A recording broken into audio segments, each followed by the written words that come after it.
Bismillahirrahmanirrahim. Assalamualaikum warahmatullahi wabarakatuh.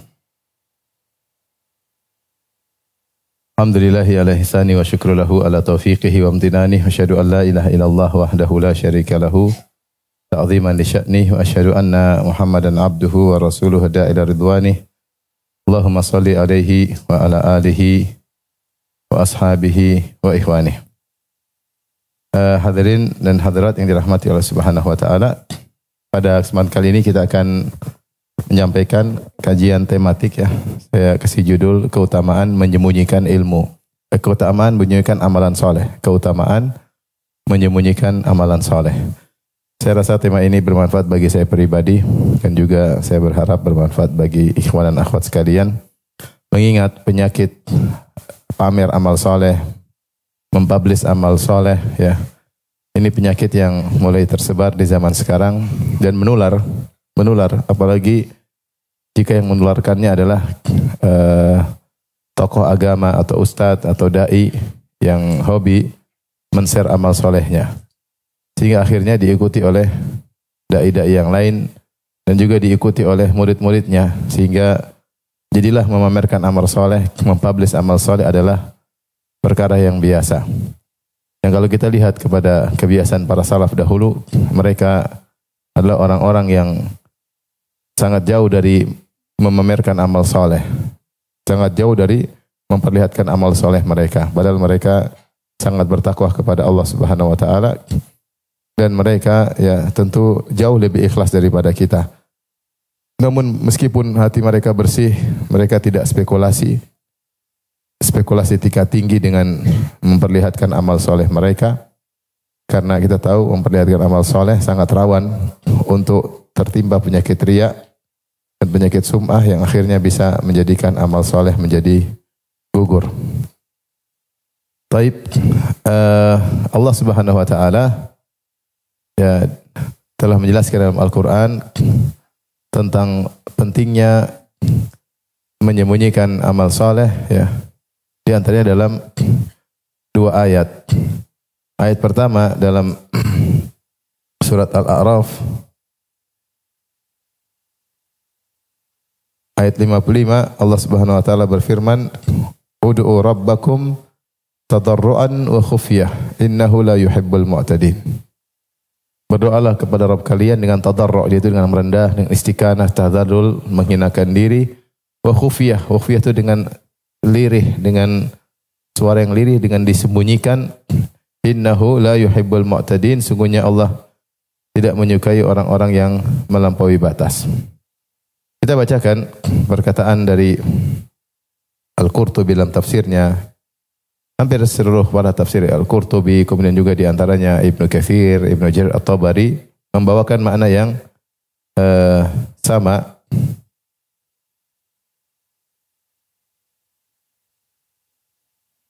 Dia berkata, makna khufyah ay sirran fi nafs, yaitu dengan sir, dengan suara yang lirih di jiwa saja. Ketika seorang berdoa tidak usah teriak keras-keras, tapi dia suara yang lirih. Liyab'uda anir riya, agar dia terjauhkan dari riya. Wa bidzalika athna ala Nabi Zakaria alaihissalam. Oleh karenanya Allah memuji Nabi Zakaria alaihissalam ketika dia berdoa dengan suara yang lirih. Ya, sebagaimana dalam firman Allah di awal surat Maryam, idnada rabbahu nidaan khafiyya. Ketika Zakaria berdoa kepada Rabbnya dengan suara yang samar, Maka ini dalil bahwasanya Allah Subhanahu wa taala menganjurkan seorang untuk beramal soleh, di antaranya doa untuk dengan sir, tidak keras-keras dan tidak perlu diketahui orang ya, sehingga ini lebih jauh dari riya. Kemudian Al-Qurtubi berkata, "Wa syari'atu muqarriratun anna sirra fima lam ya'tarat min a'malil bir ya a'zamu ajran minal jahr ya." Bahwasanya syariah telah menjelaskan bahwasanya perbuatan amal soleh yang dikerjakan dengan sir itu lebih besar pahalanya daripada yang dikerjakan dengan cara terang-terangan atau diperlihatkan.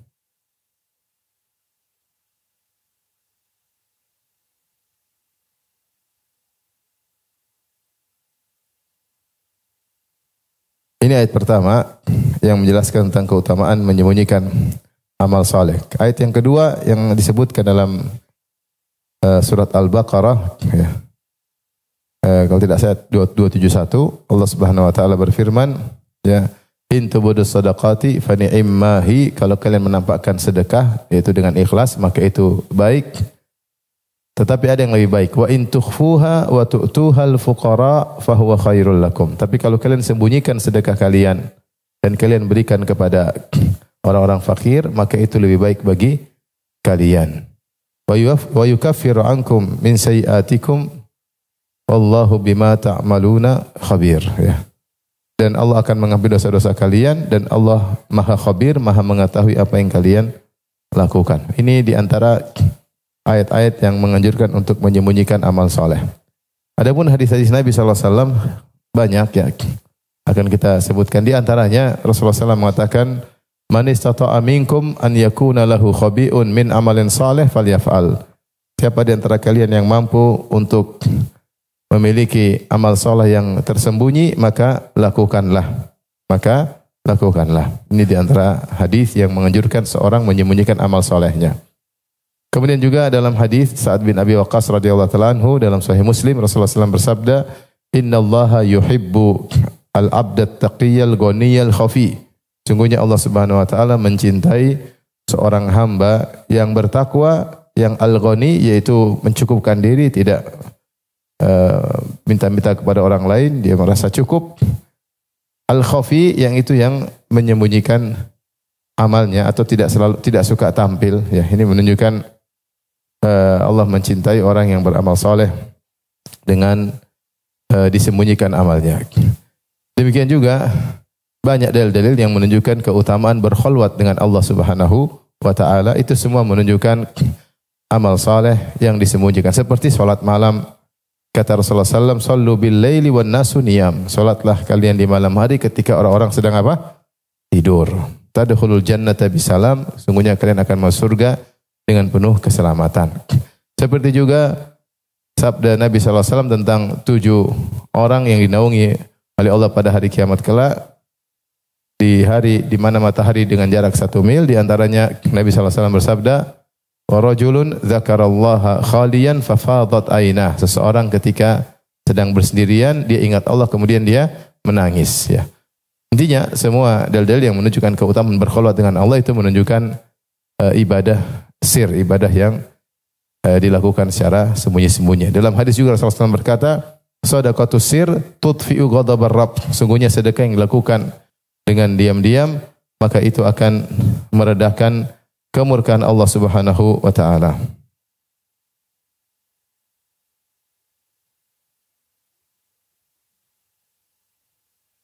Ibnu Katsir rahimahullah, ya, menyampaikan perkataan Al-Hasan, bagaimana para salaf dahulu berusaha menyembunyikan amal soleh mereka. Al-Hasan berkata, in kana ar-rajulu laqad jama'a al-Qur'an wa ma yash'uru bihin nas. Sungguh seseorang hafal Quran 30 juz dan orang-orang tidak tahu bahwa dia sudah hafal Quran. Wa in kana rajul laqad faqiha al-fiqh al-katsir wa ma yash'uru bihin nas. Ada seorang juga di antara mereka yang sudah faqih, paham tentang banyak ilmu agama dan orang-orang tidak mengerti bahwasanya dia sudah faqih. Wa in kana rajulu la yusalli salata tawilata fi baitihi wa indahu zuwar wa ma yash'uru bihi. Sungguh seseorang salat malam di rumahnya dengan salat yang sangat panjang, padahal banyak tamu di rumahnya dan mereka tidak ngerti, tidak sadar kalau dia salat malamnya sangat panjang. Artinya dia pun bisa menyembunyikan salat malam padahal di rumahnya ada tamu. Ya. Walaqad adrakna aqwaman. Sungguh kami telah mendapati kaum, maksudnya tabi'in. Hasan al-Basri seorang tabi'in. Ya, yang dia dapati mungkin tabi'in senior atau didapati adalah para sahabat. Walaqad adrakna aqwaman ma kana 'alal ardi min amalin yaqdiruna an ya'maluhu fis sirr wa yakunu 'alaniyatan abadan. Kami telah mendapati suatu kaum, tidak ada satu amalan apapun yang mereka mampu sembunyikan kemudian mereka tampakkan. Enggak mungkin. Kalau selama mampu mereka sembunyikan, pasti mereka sembunyikan. Ada amal yang tidak bisa disembunyikan seperti salat berjamaah, pergi salat Jumat, ya, salat Id, ya, itu amal-amal yang nampak enggak ada masalah. Tapi selama amal tersebut mereka mampu sembunyikan, mustahil mereka akan apa? Tampakkan. Dulu ada orang-orang seperti itu ditemui oleh Hasan al-Basri.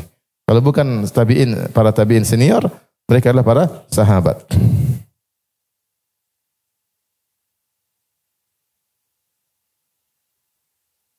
Laqad kana al-muslimuna yajtahuna fi ad-du'a wa ma yusma'u lahum sautun in kana illa hamsan bainahum bain rabbihim. Dan sungguh kaum muslimin dahulu mereka bersungguh-sungguh dalam berdoa dan tidak terdengar dari mereka suara sedikit pun kecuali hanya hams, itu bisik-bisik antara mereka dengan Allah Subhanahu wa taala.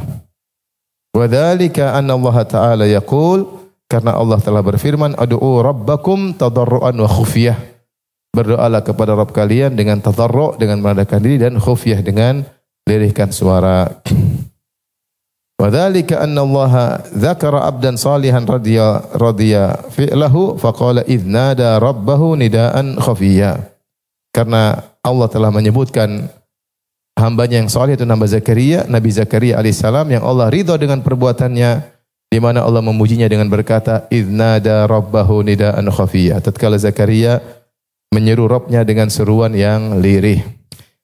Ini dalil bagaimana keutamaan melakukan amal saleh dengan tersembunyi dalam Al-Quran maupun dalam hadis-hadis Nabi sallallahu alaihi wasallam. Sekarang kita akan jelaskan secara lebih terperinci tentang keutamaan menyembunyikan amal saleh.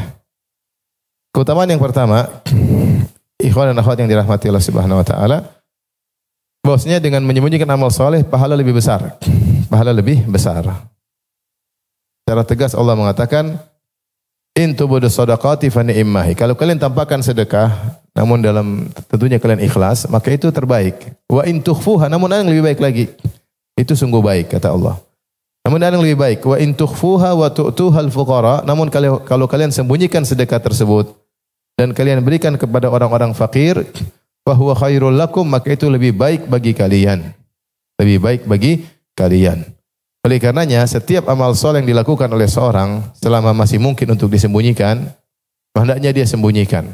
Karena kalau dia kerjakan secara tersembunyi, maka malaikat akan mencatat amal ini dengan pahala amalan yang tersembunyi, dan ini pahalanya besar.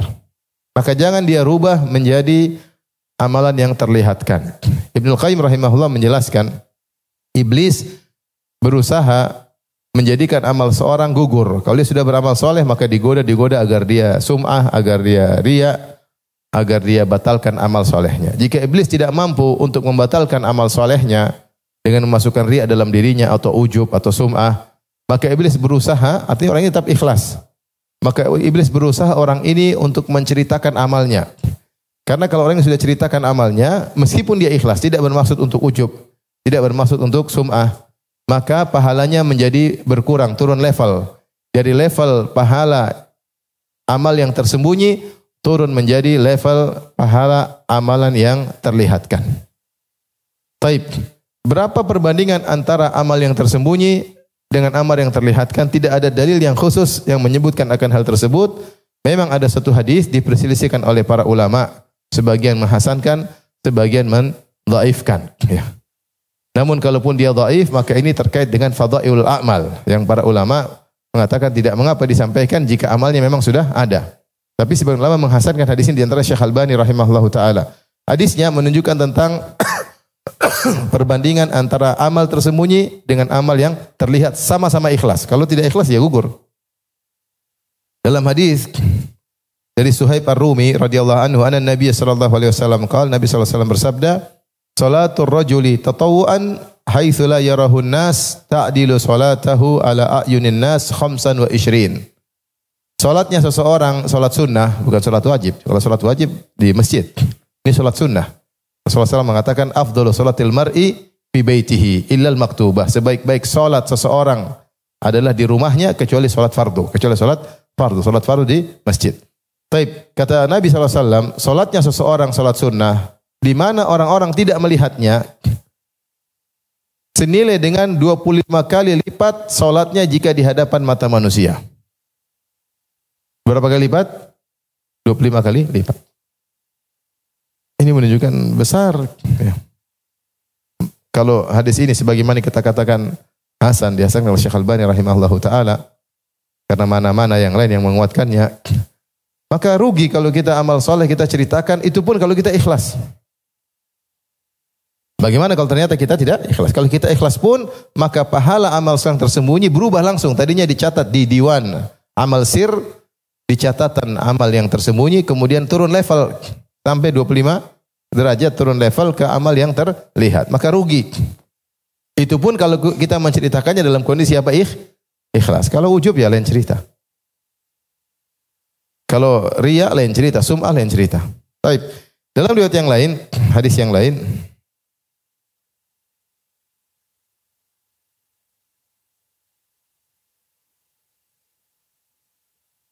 Rasulullah SAW juga bersabda, dan hadis ini yang benar dia mauquf atau perkataan sahabat, di mana disebutkan dalam hadis ini, fadlu salatir rajuli fi baitihi ala salati haitsu yarahun nas ka fadlil maktubati ala nafilah.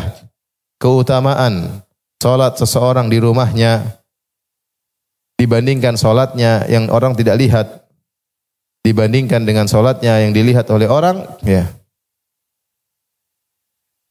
Salatnya di rumah yang tidak dilihat orang dengan salatnya ketika dilihat orang seperti perbandingan salat fardu dengan salat sunnah. Tentu beda jauh karena salat fardu adalah rukun Islam. Salat sunnah bukan rukun Islam. Maka ini isyarat tentang keagungan, keutamaan amal soleh yang disembunyikan. Makanya Rasulullah SAW mengatakan, man istata'a minkum an yakuna lahu khabi'un min amalin soleh falyaf'al. Siapa di antara kalian yang mampu punya amal soleh yang tersembunyi, maka lakukanlah. Tapi ini keutamaan yang pertama. Keutamaan yang kedua, bahwasanya sebagian tadi sudah kita isyaratkan dari perkataan Al-Qurtubi dan juga perkataan para ulama yang lainnya, bahwasanya ketika mereka menafsirkan khufyah, ya, bahwasanya amal soleh yang tersembunyi lebih selamat dari riya, lebih selamat dari riya. Kalau amal soleh kita tampakkan, maka kita spekulasi. Spekulasi amal kita ada noda hitam dalam niat kita ingin dipuji. Meskipun sedikit. Meskipun sedikit. Riya itu kalau bercampur dalam hati kita, ingin dipuji meskipun 0,1%, amal kita gugur. Amal kita apa? Gugur.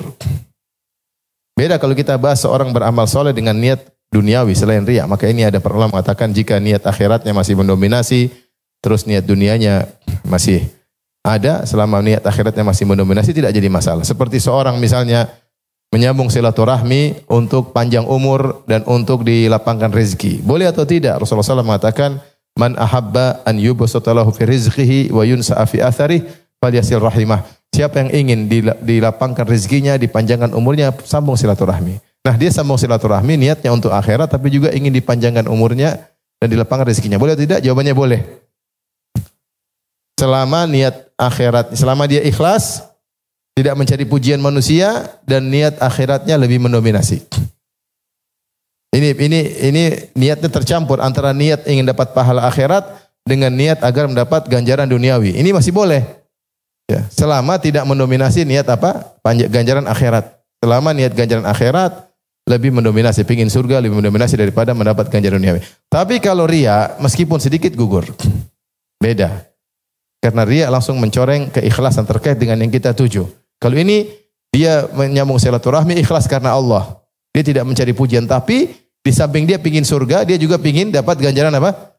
Duniawi, panjang umur atau rezeki lancar. Selama tidak mendominasi maka tidak mengapa. Beda dengan riya. Riya sedikit saja bercampur, maka gugur amal soleh tersebut. Maka ketika seorang memamerkan amal solehnya, dia sedang melakukan spekulasi tingkat tinggi. Berbahaya. Kapan dia sedikit ingin dipuji, maka gugur amal solehnya. Berbahaya atau tidak? Berbahaya. Maka yang mengerti akan bahaya ini para salafus saleh. Mereka dahulu tahu memamerkan amal soleh, spekulasi tingkat tinggi. Makanya mereka berusaha untuk menyembunyikan amal soleh mereka sebisa mungkin. Tadi kata Hasan al-Basri, mustahil kami mendapati suatu kaum. Mustahil kalau ada amal mereka bisa sembunyikan lantas mereka tampakkan. Mustahil. Selama mereka bisa sembunyikan, pasti mereka sembunyikan. Dan saya sudah katakan, para salaf lebih bertakwa daripada kita. Para salaf lebih ikhlas daripada kita. Para salaf lebih tidak ingin niat-niat duniawi. Itu pun mereka tidak berani spekulasi. Kemudian zaman sekarang sebagian orang nekat menampakkan amal solehnya. Semua amal solehnya dia sebutkan. Berbakti sama orang tua dia sebutkan. Dia rajin sedekah disebutkan. Dia rajin sholat duha disebutkan. Ya, dia membantu orang lain dia sebutkan. Maka antum hati-hati, jangan ikut-ikutan ya. Jangan ikut-ikutan. Mudah-mudahan dia ikhlas. Mudah-mudahan mereka ikhlas. Tapi antum anak khawatir. Antum jangan ya. Sekarang mana lebih soleh? Ustadz atau orang para salaf? Tidak usah ditanya lah, jelas lah. Tidak usah ditanya. Para salaf jauh lebih soleh. Mereka pun tidak berani spekulasi. Apalagi saya model begini, mau spekulasi, aduh ngeri. Ya. Hati ini enggak beres. Mereka saja yang hatinya beres tidak berani spekulasi. Maka jangan ikut-ikutan lagi tren orang menampakkan amal solehnya. Lagi ngetren sekarang satu nampakkan ini, satu nampakkan ini lah, saya mau kesini lah, kesana macam-macam, saya enggak perlu sebutkan lah. Ya. Sehingga menampakkan kayaknya dirinya hebat, membranding dirinya seakan-akan yang masya Allah, yang wow. Yang dulu para salaf jauh dari hal seperti itu. Baik. Jadi keutamaan yang kedua, menyembunyikan amal soleh lebih selamat dari riya. Kemudian keutamaan yang berikutnya,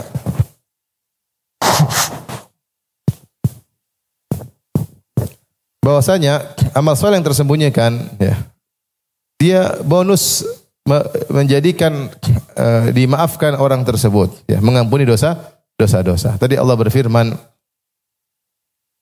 wa in tukhfuha wa tu'tuha al-fuqara fa huwa khairul lakum wa yukaffiru ankum min sayyi'atikum. Kalau kalian sembunyikan amal soleh kalian, sedekah kalian dan kalian berikan kepada orang fakir, maka lebih baik bagi kalian dan Allah akan mengampuni dosa-dosa kalian. Makanya seorang salaf ketika dia menyembunyikan sedekahnya, maka ketika ditanya kenapa dia menyembunyikan sedekahnya, dia mengatakan Rasulullah bersabda dalam hadis, Rasulullah SAW bersabda, sadaqatus sir tudfi'i ghadabar rabb. Sungguhnya sedekah yang dilakukan diam-diam akan meredakan kemurkaan Allah Subhanahu wa taala. Maka dapat plus, kita pahala besar, dosa-dosa diampuni. Maka sayang kalau kemudian kita tampakkan amal soleh kita, selama kita mampu menyembunyikannya, maka kita sembunyikan. Kapan kita mulai sering menampakkan amal soleh kita, lama-lama ketagihan. Ketagihan selalu menampakkan amal soleh. Sebaliknya, kalau kita terbiasa, kalau antum terbiasa menyembunyikan amal soleh, antum akan ketagihan menyembunyikan amal soleh. Terserah pilih mana, ketagihan yang mana. Ketagihan publish amal soleh atau ketagihan menyembunyikan amal soleh. Dua-duanya menimbulkan ketagihan. Dua-duanya menimbulkan apa? Ketagihan. Dan kita tahu maksiat akan mendatangkan maksiat yang lain, kebaikan akan menyeru kebaikan yang lain. Orang kalau sudah terbiasa mempublish amal soleh, semua apa saja ingin dia publish. Semua apa saja ingin dia publish. Datang syaitan mengatakan, enggak, kau pamer itu agar memotivasi orang lain. Masya Allah. Baik. Mudah-mudahan dalam rangka motivasi orang lain. Tapi kalau sebisa mungkin jangan kau jadi aktornya, lebih baik. Kalau sebisa mungkin jangan kau jadi aktornya, kau sebutkan saja ulama, kau sebutkan saja para salaf, lebih aman. Lebih aman daripada engkau menjadikan dirimu sebagai apa? Aktor. Repot. Repot atau tidak? Repot ya akhi. Baik. Itu pun kalau murni membuat orang motivasi. Tapi terkadang ternyata sambil untuk dipuji. Sambil ingin di like. Kapan seorang beramal soleh dia publish supaya di like, itulah riya. Itulah riya. Riya adalah menunggu sanjungan dari orang. Itu namanya riya. Dalam hati pingin disanjung, pingin di like, itulah apa? Riya. Nah supaya tidak ada itu semua, jangan dipublish. Kapan publish, nunggu di like, itulah riya.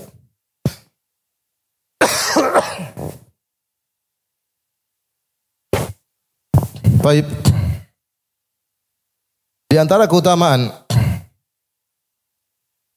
orang yang menyembunyikan amal solehnya, yang keberapa ini? 4. Selamat dari kemunafikan. Di antara ciri-ciri munafik yang ditakuti oleh para sahabat adalah ikhtilaful batin wal zahir. Perbedaan antara batin dan zahir. Zahirnya sepertinya begini, ternyata batinnya beda. Di antara ciri-ciri orang munafik, kalau dilihat orang banyak semangat, kalau tidak ada yang lihat kurang semangat. Makanya Nabi SAW mengatakan, "Athqalus salawat alal munafiqin, salatul fajr wa salatul isya." Salat yang paling berat bagi orang-orang munafik adalah salat subuh dan salat isya. Kenapa paling berat? Karena ketika itu tidak ada yang lihat. Karena di zaman Nabi kalau sudah subuh sama isya gelap. Orang munafik itu mereka semangat salat zuhur, asar, maghrib karena kelihatan. Oh hadir nih. Karena memang mereka niatnya untuk dilihat. Tapi kalau sudah subuh dan isya, ke masjid ngapain? Nggak ada yang muji. Karena nggak kelihatan. Maka sangat berat bagi mereka untuk ke masjid ketika salat subuh dan salat apa? Isya. Sehingga ketika seorang di depan banyak orang semangat beribadah, ketika bersendirian tidak semangat, ini terkena penyakit orang munafik. Kita tidak bilang dia munafik, tapi terkena penyakit orang munafik. Yang berbeda ketika di hadapan banyak orang dengan bersendirian. Nah, ketika seseorang ternyata justru dalam kesendiriannya dia bersemangat beribadah, insya Allah dia bukan munafik. Karena orang munafik tidak demikian. Orang munafik itu kalau nggak ada yang lihat malah malas beribadah. Kalau banyak yang lihat baru dia semangat. Maka seorang yang menyembunyikan amal solehnya, dia bebas dari sifat kemunafikan. Sifat yang sangat ditakuti oleh para sahabat. Kata Ibnu Abi Mulaika, adraktu 30 min ashabin Nabi sallallahu alaihi wasallam, kulluhum yakhafun nifaq ala nafsihi. Aku mendapati 30 orang sahabat Nabi, kata tabi'in ini, dan dia dapati sahabat-sahabat senior. Semua 30 orang sahabat ini takut ada kemunafikan menimpa dirinya. Takut kemunafikan menimpa dirinya. Kata para ulama, maksud kemunafikan di sini perbedaan antara zahir dan batin. Perbedaan antara zahir dan batin. Depan manusia seperti apa, di ketika sendirian berbeda lagi, ya. Maka seorang ketika membiasakan diri untuk ibadah, tidak ada yang tahu, maka insya Allah dia bukan orang munafik. Baik, yang berikutnya, yang keberapa? Yang kelima. Yang kelima, ketika seorang menyembunyikan amal solehnya, maka otomatis dia sering berkholwat dengan Allah Subhanahu wa Ta'ala. Dia sembunyikan, dia baca Quran bersendirian, dia sholat malam bersendirian, dia sedekah diam-diam, ya. Tidak ada yang tahu cuma yang dia sedekah aja, ya. Sehingga dia senantiasa berkholwat dengan Allah Subhanahu wa Ta'ala, dan berkholwat dengan Allah di ibadah tersendiri. Disyariatkan i'tikaf agar kita belajar berkholwat kepada Allah. Disyariatkan salat malam agar kita belajar berkholwat bersama Allah Subhanahu wa Ta'ala, ya. Maka interaksinya dengan Allah luar biasa karena dia selalu yang dia perhatikan adalah Allah dan Allah dan Allah dan Allah, sehingga dia tidak begitu memperhatikan komentar manusia terhadap dirinya. Yang dia pedulikan bagaimana Allah terhadap saya. Ini kebiasaan orang yang ibadah dengan disembunyikan. Dan yang terakhir, yang keberapa? Keenam, orang yang menyembunyikan ibadahnya, dia lebih kontinu dalam beribadah. Sungguhnya di antara sebab seorang berubah dari soleh menjadi tidak soleh adalah karena riya dalam hatinya. Ketika Rasulullah SAW bersabda dalam hadis yang masyhur, hadis As-Sadiqul Masduq, hadis Ibnu Mas'ud radhiyallahu taala anhu, Rasulullah berkata, "Inna ahadakum la ya'malu bi amali ahlil jannah hatta ma yakunu bainahu wa bainaha illa dhira' fayasbiqu alaihi alkitab fayamalu bi amali ahli an-nar fayadkhuluha." Sungguh salah seorang dari kalian benar-benar melakukan amalan-amalan penghuni surga, yaitu amal-amal soleh, sampai jarak dia dengan surga tinggal sehasta. Kemudian dia sudah didahului oleh takdir. Maka di akhir hayatnya dia melakukan amalan-amalan buruk, amalan penghuni neraka jahanam, bermaksiat. Kemudian dia meninggal, kemudian masuk apa? Neraka jahanam. Bagaimana dia bisa berubah dari amal soleh menjadi amal buruk di akhir hayatnya? Diterangkan dalam hadis yang lain. Inna ahadakum la ya'malu bi amali ahlil jannah fima yabdu linnas wa huwa min ahlin nar. Sungguh salah seorang dari kalian melakukan amal-amal soleh menurut pandangan manusia yang nampak pada manusia padahal dia adalah penghuni neraka Jahannam. Kata Ibnu Rajab Al-Hambali, sebab seorang berubah dari beramal soleh kemudian terputus tidak kontinu malah berubah menjadi amal penghuni neraka Jahannam karena ada sesuatu dalam hatinya, ada dasisah, ada dasais, ada racun dalam hatinya. Bisa jadi ria, pingin disanjung, pingin dipuji, ujub dan lain-lain. Itu yang bisa merubah dia di penghujung hidupnya. Maka seorang yang berusaha untuk menyembunyikan amalnya, mencari keridhaan Allah Subhanahu wa taala, insyaallah dia lebih kontinu, lebih istiqamah dalam melakukan ketaatan. Baik, sekarang pembahasan terakhir ya. Bagaimana cara kita untuk bisa istiqamah dalam menyembunyikan amal soleh? Bagaimana cara kita untuk bisa istiqamah menyembunyikan amal soleh?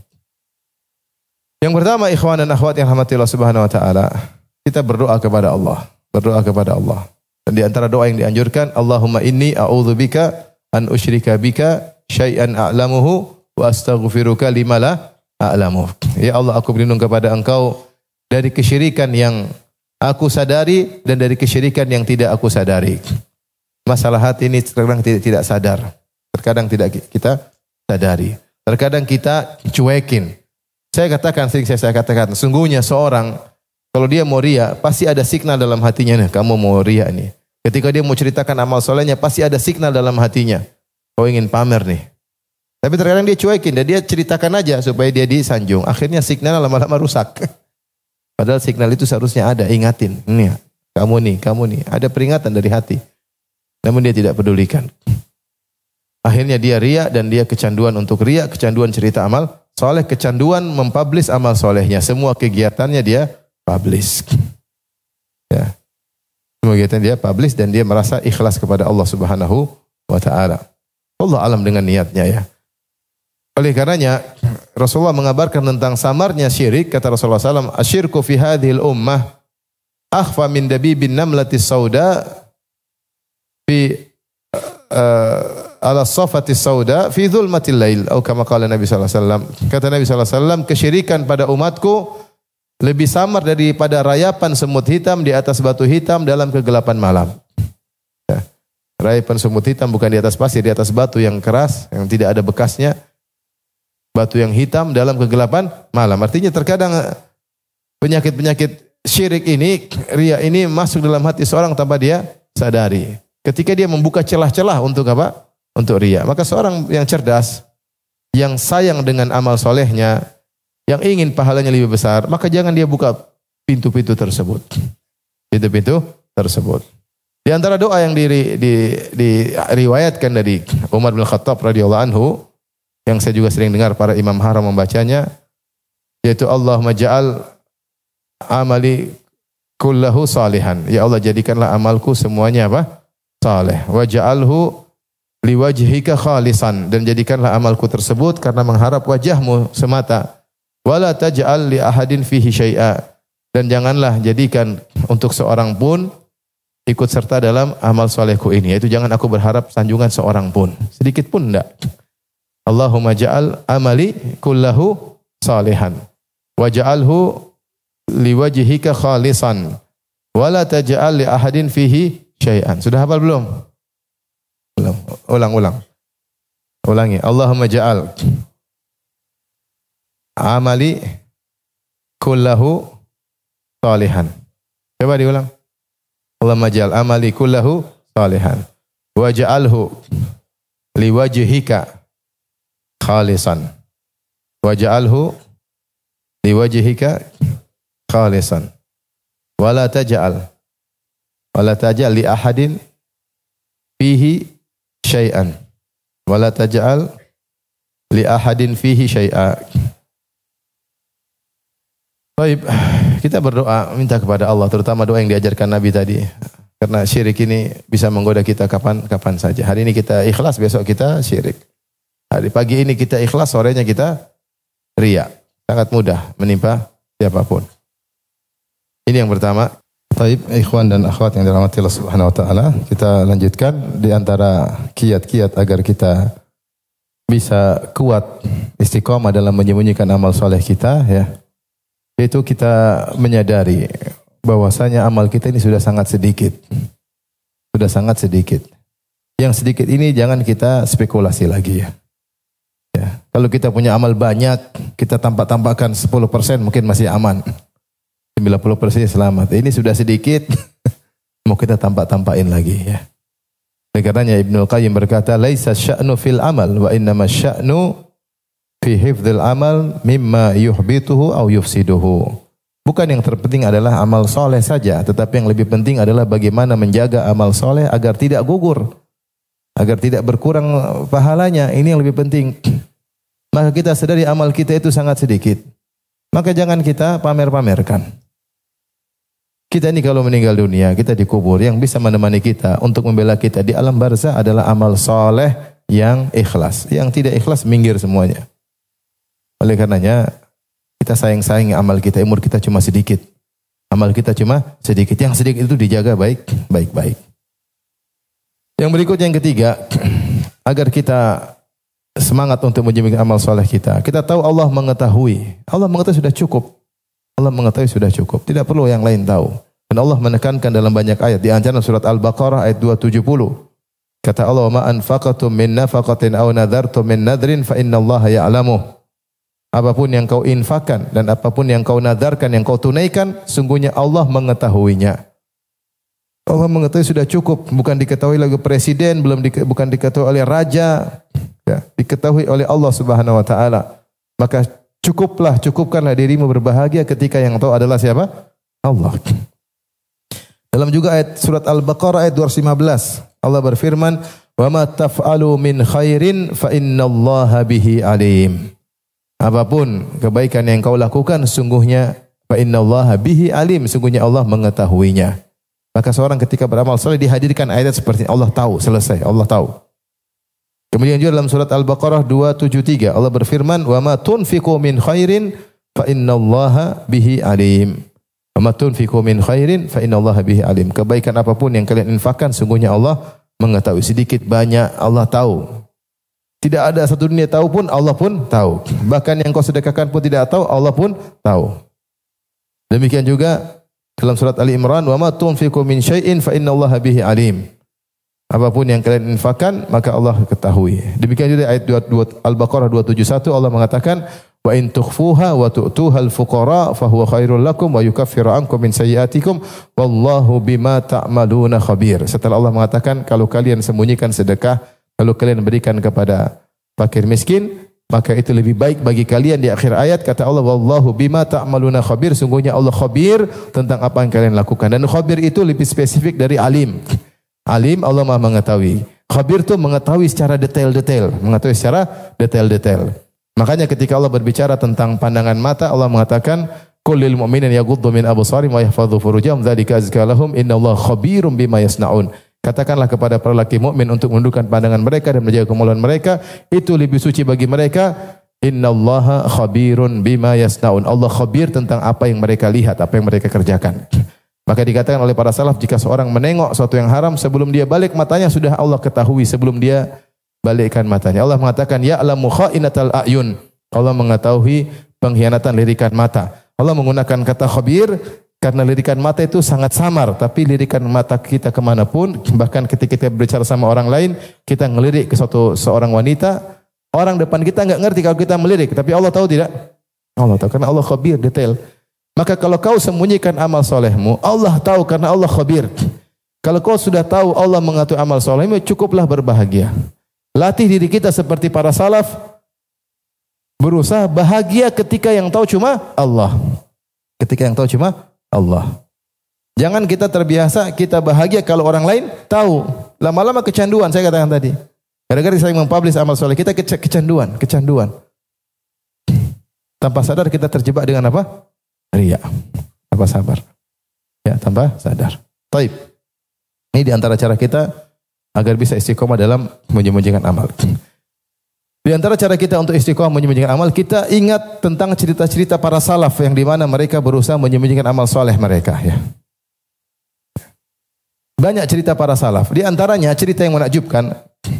Dalam Sahih Bukhari ketika Rasulullah SAW menceritakan tentang dua Bani Israel yang sama-sama soleh.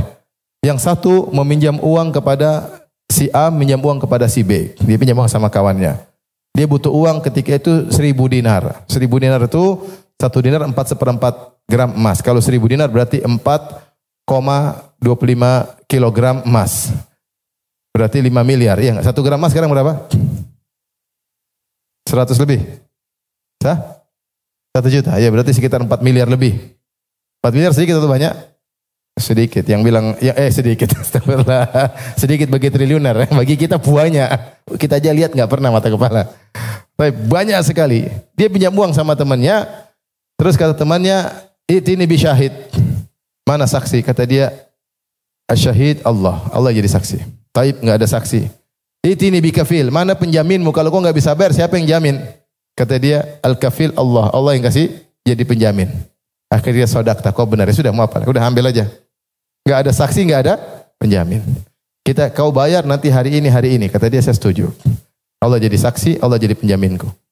Tapi pada hari waktu pembayaran setelah berapa waktu, maka dia cari kapal untuk pergi ke temannya untuk bayar. Dia rumah mereka berbeda pulau. Maka dia cari kapal. Dia nunggu kapal agar dia bisa ngantar uang. Sudah siapkan 1.000 dinar. Ternyata kapal nggak datang. Maka dia tidak ingin mengecewakan. Dia sudah terlanjur menjadikan Allah sebagai penjaminnya, sebagai saksinya. Maka dia bilang, ya Allah, ketika dia meminta saksi dariku, aku mengatakan engkau adalah saksiku.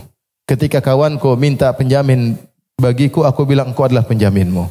Sekarang aku letakkan uang dalam kayu dan sampaikanlah kepada kawanku. Maka dia ambil kayu, dia bolongin, dia isi uang 1.000 dinar, dia tutup, kemudian taruh di laut. Subhanallah. 4 miliar. Bukan 1 juta. 4 miliar lebih. Lepaskan di laut. Berjalan kayu tersebut. Ternyata kayu tersebut orang sana sudah nunggu temannya. Ini si fulan mana ini katanya. Mana ini? Dia tahu orangnya soleh, nggak mungkin ingkar janji. Tapi kok nggak datang-datang? Kapal nggak ada.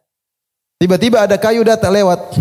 Allah mengilhamkan dia untuk ambil kayu tersebut. Dia ambil untuk kayu bakar. Dia bawa pulang ke rumah. Ketika istrinya mecahin kayu, ternyata ada uang dan ada surat. Ini dari saya untuk kamu. Subhanallah. Akhirnya temannya tadi yang pinjam uang, dia tidak serahkan 1.000 dinar begitu saja. Dia tetap cari. Siapa tahu nggak sampai, kan dia nggak tahu juga. Dia bawa 1.000 dinar yang lain. Cari kapal. Ternyata ada kapal. Ada kapal. Akhirnya dia naik kapal. Kemudian dia antar ketemu orang temannya tadi. Dia bilang, mohon maaf kawan. Saya cari-cari kapal nggak ada. Makanya saya terlambat. Ini kapal pertama yang berangkat ke pulaumu. Jadi saya mohon maaf saya terlambat. Apa kata temannya? Akhi, bukankah kau pernah ngirim sesuatu kepadaku? Kata dia, saya kan bilang. Dia tidak bilang, oh iya saya yang kirim itu. Iya. Hebat kan? Sampai kan? Allah. Enggak. Dia diam-diam. Dia bilang, saya kan bilang. Saya enggak dapat kapal. Subhanallah, dia tidak ngaku. Dia diam aja. Dia bilang, saya kan bilang. Dia tidak bilang tidak. Karena itu bohong. Tapi dia tidak ingin ungkapin. Dia bilang, saya kan sudah bilang. Saya tidak dapat apa? Kapal kecuali hari ini. Kata dia, Allah telah membayarkan hutangmu. Pergilah bawa 1.000 dinarmu. Saya tidak butuh lagi. Malah yang saya takjub, dia bagaimana bisa menyembunyikan apa? Kewaliannya. Dia wali atau tidak? Wali akhi. Ente kalau taruh uang 1 miliar, hilang. Belok. Masuk ke rumah orang lain. Ini 4 miliar sampai. Dan dia tidak pamer. Lihat saya gini, enggak. Subhanallah. Luar biasa. Ini bagaimana bisa menyembunyikan kewaliannya. Luar biasa. Menakjubkan. Ini dalam Sahih Bukhari. Kisah berikutnya tentang Uwais Al-Qarani, ma'ruf. Khairut tabi'in dalam Sahih Muslim, Uwais Al-Qarani. Sebaik-baik tabi'in, Uwais Al-Qarani. Dia punya ibu, dia berbakti, orang tidak tahu. Dia juga doanya dikabulkan. Dia pernah punya penyakit albino, baros. Tubuhnya putih semua. Kemudian dia berdoa, ya Allah sembuhkanlah aku kecuali qadra maudhi qadra dirham. Ila maudhi qadri dirham. Sekeping dirham di pusarnya, di perutnya, supaya dia selalu ingat dia dulu pernah sakit sehingga dia selalu bersyukur kepada Allah. Taib. Dia orang tidak tahu, dia sembunyikan amal solehnya. Meskipun tidak ada yang tahu, tapi Allah tahu enggak? Allah tahu. Allah kabarkan kepada Nabi Muhammad sallallahu alaihi wasallam. Nabi Muhammad kabarkan kepada Umar. Kata Nabi, wahai Umar, Nabi ketika masih hidup bilang sama Umar, akan datang suatu hari ketika saya sudah meninggal, tambahan pasukan dari negeri Yaman, Amdad ahli Yaman, itu pasukan tambahan. Karena di zaman Umar banyak ekspansi, butuh pasukan dari negeri lain. Akan datang tambahan pasukan dari Yaman. Kalau datang carilah seorang namanya Uwais dari Koron, dari Murad. Dia itu pernah punya ibu dan dia berbakti kepada ibunya. Dan dia pernah punya penyakit dan dia berdoa kepada Allah agar sembuh kecuali seukuran keping dirham. Kalau kau ketemu dia, minta agar dia doakan ampunan buatmu, istighfar buatmu. Kemudian Nabi meninggal di zaman Umar. Datanglah bantuan tentara dari Yaman. Umar bertanya, Afikum Uwais. Setiap ada bantuan Umar tanya, adakah Uwais di situ? Katanya enggak ada. Nanti datang yang lain, Umar tanya lagi, Afikum Uwais, ada orang namanya Uwais? Ada. Mana? Sini. Kamu namanya Uwais? Iya. Kamu dari Koron? Iya. Kamu dari Murad? Iya. Dulu kau punya ibu, kau berbakti padanya? Kau tahu? Kau dulu punya penyakit, kemudian kau berdoa sembuh. Kata dia, Amir Mu'minin, dari mana kau tahu? Kata dia, oh iya. Dia mengingkari, dari mana anda tahu? Ada apa ini? Ya, Rasulullah kasih tahu. Ya sudah. Rasulullah bilang, saya minta agar kau doakan ampunan buat saya. Ajib. Ya. Menakjubkan. Bagaimana seorang bisa menyembunyikan amal solehnya? Yang lebih menakjubkan lagi, seorang menyembunyikan niatnya, nggak ada yang tahu. Kisah Rasulullah bercerita tentang 3 orang zaman dahulu. Yang 3 orang tersebut, orang soleh lagi berjalan, tiba-tiba mereka kehujanan, kemudian mereka masuk goa. Tiba-tiba ada batu jatuh, nutup pintu goa. Kalau mereka tidak keluar, mereka akan kehabisan oksigen, mereka akan mati kelaparan. Maka kata mereka, kita enggak bakalan selamat kecuali ketika kita ini berdoa dengan amal yang paling kita andalkan. Mulai satu berdoa. Yang satu berdoa, ya Allah, dulu saya punya orang tua 2, sudah tua. Kebiasaan saya tidak kasih susu kepada anak dan istriku kecuali saya kasih kepada kedua orang tuaku. Pagi maupun petang. Suatu hari saya pulang kemalaman, ya Allah. Dia sampaikan, ya Allah, kecuali saya pulang kemalaman. Kemudian saya bawa susu untuk kedua orang tuaku. Biasanya saya dahulukan kedua orang tuaku baru anak istriku. Ternyata kedua orang tuaku sudah tidur. Maka saya mau bangunkan, enggak enak, mungkin baru tidur. Maka saya tunggu, siapa tahu dia terjaga di tengah malam. Mereka berdua terjaga, saya tinggal kasih susu. Kemudian susu di tanganku. Ternyata Allah mentakdirkan malam itu kedua orang tuanya tidak terjaga kecuali subuh. Makanya nama lapar kan biasa kelaparan tengah. Dia tunggu-tunggu. Wasibyan yataghadawun, sementara anak-anak menangis minta susu. Tapi saya tunggu luar biasa sampai kedua orang tua bangun baru saya kasih. Mana kata dia, ya Allah, kalau amalku ini karena mencari wajahmu, geser mulut goa atau buka pintu goa. Kemudian batu bergeser sedikit, tapi belum bisa keluar. Dia berbakti sama orang tua, kira-kira dia ceritain ke sana sini enggak? Enggak lah. Bahkan dia ragu, dia ikhlas atau tidak. Dia berkata, ya Allah, jika aku melakukannya karena mencari wajahmu, bukalah. Dia enggak tahu karena ikhlas suatu yang gaib. Dia tidak bilang, ya Allah, saya ikhlas waktu itu, ya Allah. Enggak. Dia masih bilang, ya Allah, jika saya ikhlas, bukalah pintu gua. Pintu gua bergeser. Hebat. Yang kedua, juga hebat. Dia mengatakan, ya Allah, sungguhnya engkau tahu, saya punya sepupu wanita, saya sangat cinta kepada dia, saya kejar-kejar dia. Kalau ada lelaki sangat cinta kepada seorang wanita, itulah saya kepada wanita tersebut. Saya selalu merayunya dan dia tidak pernah mau. Bayangkan seorang laki-laki kejar wanita, dia ini impiannya, ini cita-citanya wanita ini. Suatu saat tiba-tiba dia datang kepada aku. Kata dia, akhi, saya lagi butuh uang sekitar 100 dinar. Kata dia, kesempatan. Saya kasih kamu, tapi serahkan kehormatanmu kepada aku. Kata dia, siap. Yang penting uang mana? Saya pun kumpulkan uang 100 dinar atau lebih. Kemudian saya hadirkan di hadapan dia. Kemudian dia sudah menyerahkan dirinya. Ketika saya mau gauli, sebagaimana seorang suami menggauli istrinya, tiba-tiba dia berkata, ya Abdullah, ittaqillah, wa la tafuddal khatam illa bihaqqih. Wahai Abdullah, wahai hamba Allah, bertakwalah kepada Allah. Jangan kau buka cincin kecuali dengan haknya. Saya pun meninggalkan dia dan dinar-dinar tersebut karena engkau ya Allah. Kemudian dia bilang, ya Allah, kalau saya melakukannya karena engkau, bukalah pintu goa. Pintu goa terbuka. Ini yang kedua, hebat atau tidak? Hebat ya. Ini wanita dia kejar-kejar. Impiannya, cita-citanya. Ente lebih cari cewek apa cari mobil? Mobil apa? Ini perempuan yang dia kejar-kejar. Sangat dia cintai. Sudah lama dia incar. Ketika di depan mata, malah ittaqillah. Bertakwalah kepada Allah. Selesai nggak jadi. Subhanallah. Nggak jadi. Luar biasa. Dia bilang, ya Allah kalau aku melakukannya karena Allah, karena engkau bukalah. Terbuka, tapi belum bisa keluar. Yang ketiga ini yang saya luar biasa. Bagaimana bermuamalah hati dengan Allah. Dia bilang, ya Allah, engkau tahu dulu saya punya pekerja. Setelah mereka bekerja, saya kasih gaji semuanya. Kecuali satu orang belum ambil gaji. Dia pun pergi tidak ambil gajinya. Gajinya saya pegang, kemudian saya niatkan. Ini niatnya nggak pernah ngomong sama orang dalam hatinya. Saya niatkan ngolah hartanya ini untuk dia. Akhirnya saya kelola, saya tanam. Akhirnya gajinya ini berubah jadi banyak sapi, banyak kambing, banyak onta. Lama kemudian dia datang. Mungkin entah berapa, 10 tahun atau berapa tahun. Pokoknya lama. Sudah banyak kambing, banyak onta, banyak sapi. Maka dia datang. Dia bilang, bos, mana gajiku dulu? Mana gajiku? Baru datang sekarang. Kataku, itu semua yang kau lihat. Kambing-kambing, onta-onta, babi. Kambing, onta-onta, kambing-kambing, sapi-sapi. Saya baru bahas tadi dosa besar memakan babi, makanya ke bawah ya. Saya lagi nulis buku apa? Dosa-dosa besar. Di antaranya memakan babi. Afwan tadi kelepasan ya. Dia bilang itu yang kau lihat kambing-kambing, onta-onta, sapi-sapi semua milikmu. Kata dia, bos, la tahza' bi wahai Abdullah, bos, jangan kau ejek saya. Saya tahu gaji saya cuma apa? Sedikit. Jangan ejek saya. Kata dia, benar itu gajimu semuanya. Benar, iya itu gajimu semuanya. Dia bawa semua ontanya, bawa kambingnya, bawa sapinya. Tidak satu ekor pun disisakan. Tidak ada yang bilang syukran bos, satu buat kamu. Enggak ada, semua dibawa. Itu menyakitkan. Kata dia, ya Allah jika aku melakukannya karena engkau ya Allah, bukalah pintu goa. Subhanallah. Dia punya niat.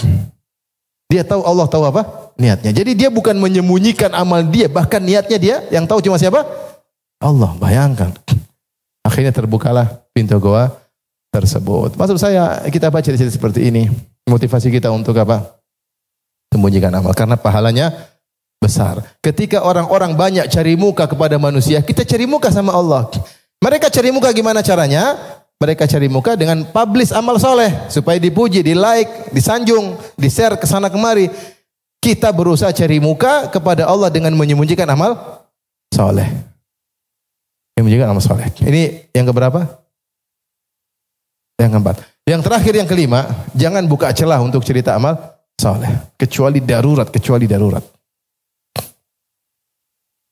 Makanya kalau ada orang undang antum, siapa tahu antum terkenal, diundang dalam podcast. Gimana sih Ustadz kok bisa berhasil? Nah, boleh. Oh, karena saya, itu bahaya itu. Ini podcast kurang ajar ya. Mulai cerita. Ustadz dulu gimana nutut ilmu? Oh saya dulu begini, mau cerita. Ini hati-hati. Ini sarana untuk pamer amal soleh. Mudah-mudahan ikhlas, tapi rawan. Spekulasi tingkat apa? Tinggi. Spekulasi tingkat tinggi. Syekh Shalih Al-Fauzan, nanti lihat di YouTube, dia ditanya, Syekh bagaimana engkau belajar dulu? Sederhana sekali.